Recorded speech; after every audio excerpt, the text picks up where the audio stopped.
Well, Have you- cheers to you then. Yes. That's Pepsi and Coke. I mean, rum and Pepsi. Rum and Pepsi. Oh, well, I'm on a white wine. So, cheers to you. Cheers to your health.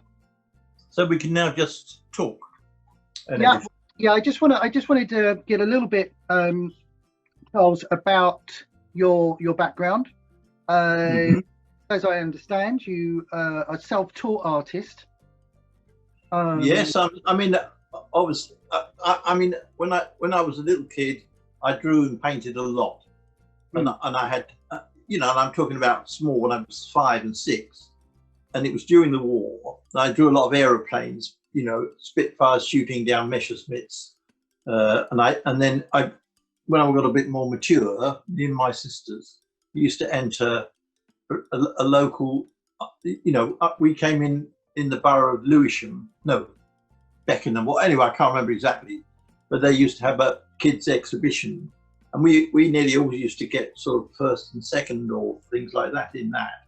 Right. And all my subjects were either trolleybuses or dinosaurs, which somehow had the same sort of appeal. I think it's because little boys are very impressed by big, powerful things, and a trolleybus looks very big and powerful, and a dinosaur does. So that's what I painted.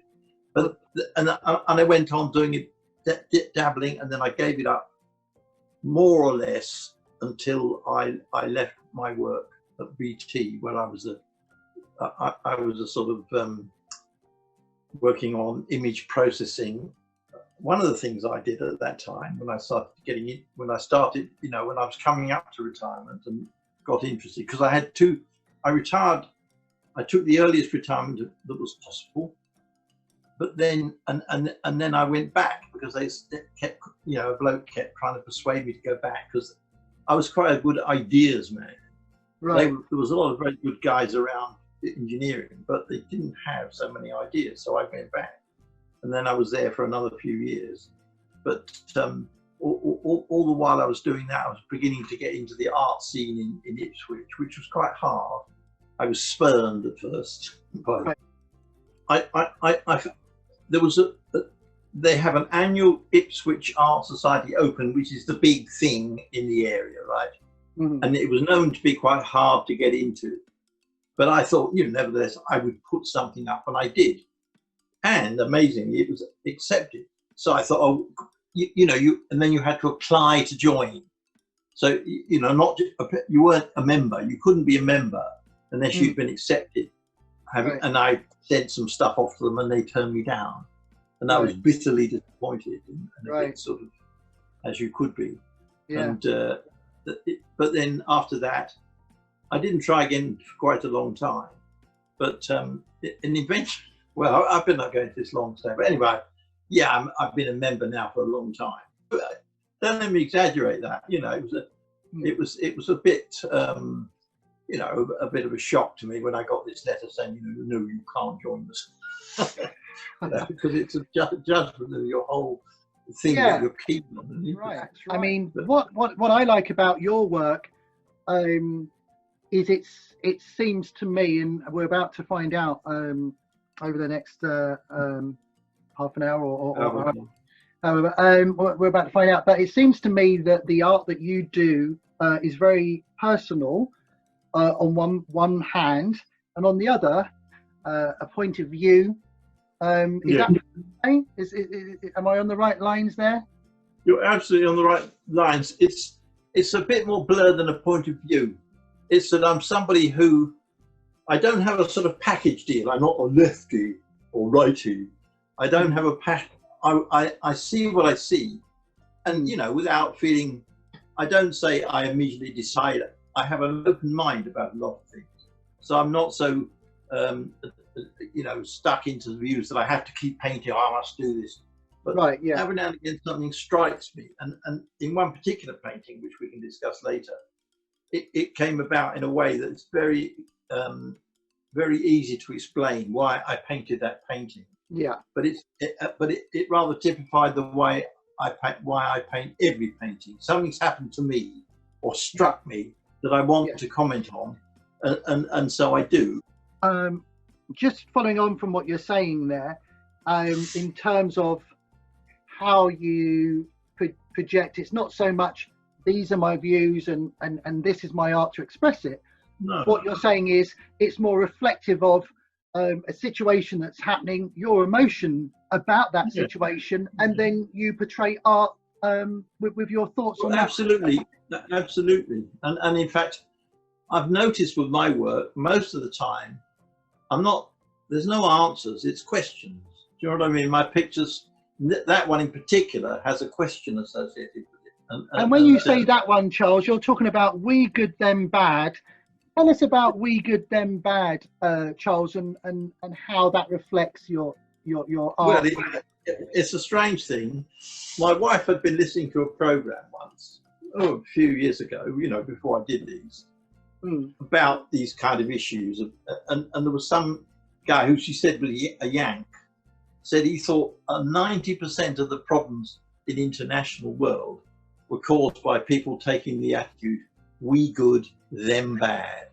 And it absolutely was like a bright light in my mind. I thought, absolutely. And that picture with the bombers, you see, you can't help thinking, well, it can't be good to be burning everybody, can it? But they're Nazis, the guy's got a little swastika on him. Yeah, we can see the figures at the bottom there.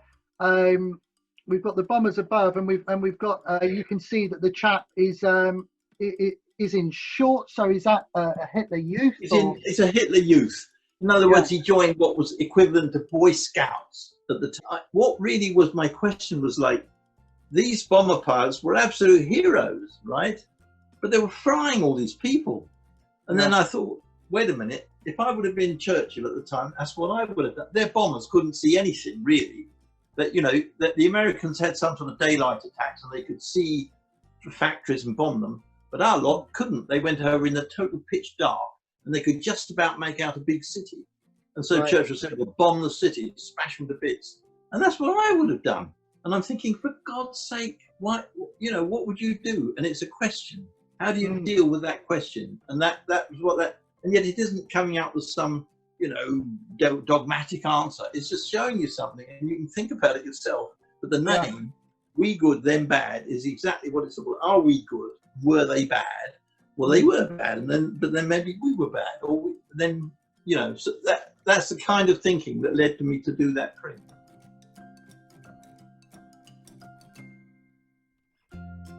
What you see is a scene where a perfectly normal road, right, has suddenly got a wall at the end of it.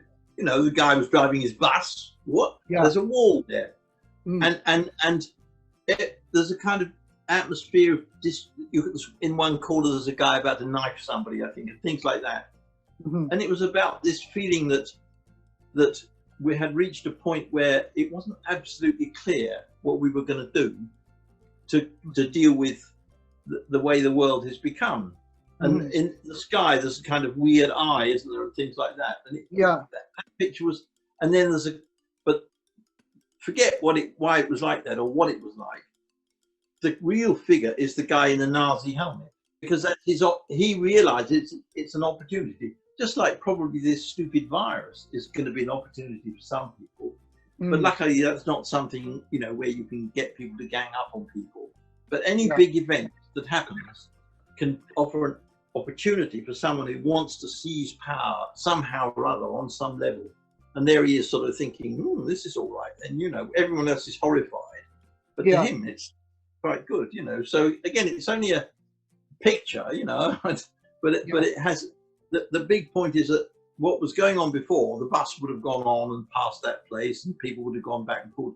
But it can't. Well, that's like coronavirus is exactly like that wall. It's stopped us doing what we want to do. It was long before coronavirus, but it's something about when a big event happens that disrupts the normal way of life that we have, a pleasant way of life. Then there's always a danger that someone will exploit it.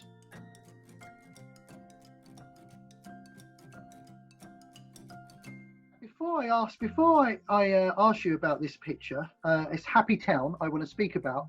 Happy Town. Good. Yeah, I just want to ask you where that fitted in your career in terms of when it was achieved and when you made it.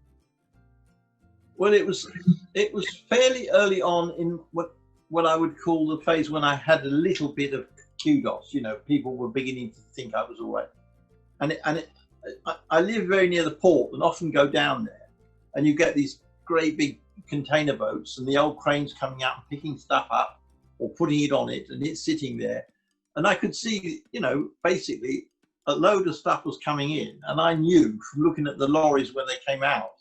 When I saw lorries coming out of Felixstowe, one of their wheels was winched up because there's nothing in it, and they didn't. You don't want to have too many wheels, because if you've got a lot of wheels and nothing much in it, they start slithering around and getting dragged round corners. So you can tell what. So there was all this stuff coming in to Felixstowe from abroad, and it was all being taken in, and out was going like something close to nothing as far as I could see. Good British Air or something like that. And I wondered, so what's the relationship between the one that's come in with all the stuff and the ones that are grabbing it all off? And I could see it was a sort of rather uncomfortable symbiotic relationship, you know, that we wanted all the goodies you can get from China and elsewhere, which is not wrong, nothing bad about it, world trade. And they wanted what we could give them, which was the loot, you know, the money. And it was, each was getting its benefit. And I saw them as creatures, you know, the cranes were these evil creatures that had gone over and were capturing this ship. And this ship was a kind of an animated thing, and it all bubbles would go. Anyway, that was the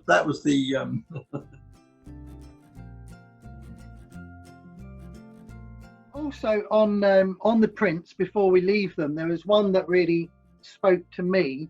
I think it's beautiful, it's simple, but it's powerful, and that's incarceration. Can you tell us anything about that one? Yeah, funnily enough, they were talking of having an exhibition.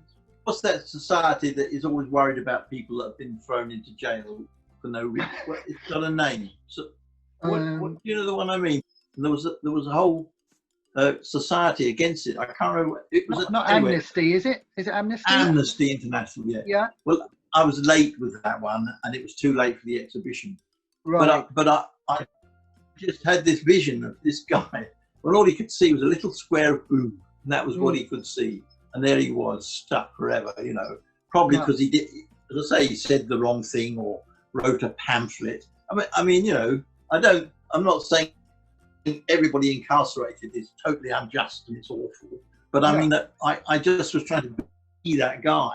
Capture that, I think, is really, really, you know, tremendous. I love that. When I did that print, I do my printing at a class where there's lots of big printing machines. I used to have a lino printer, but I gave it to somebody who was going to France, and they were devastated because they couldn't. And I knew that I could always go to this class. So but when I showed that, I don't want this to appear. All I mean is that the words, well, that's just a lot of nothing, were uttered. Now, really? I don't think they meant quite as bad as that, but it gave me a bit of a shock. By the way, there is a lot of nothing, isn't it? There's just a great square of black or something. Let's just say it was suggested by someone who I have great respect for, that it was just a lot of nothing. Yes, I think that means that there wasn't a lot of printing in it. Do you know what I mean? A really good print can have lovely exploitation of the medium, but that doesn't. It's just plonk, plonk, and that's it. Him and the little window. I just think that guy didn't get it, and that's unfortunate for him, because sometimes we hear the expression "less is more," and in this particular case, if it's incarceration, I mean, there's not a lot going on, you know, in a cell anyway. So, you know, but what you've managed to do there, I think you captured it tremendously, and you know, more fool that chap for not recognising it.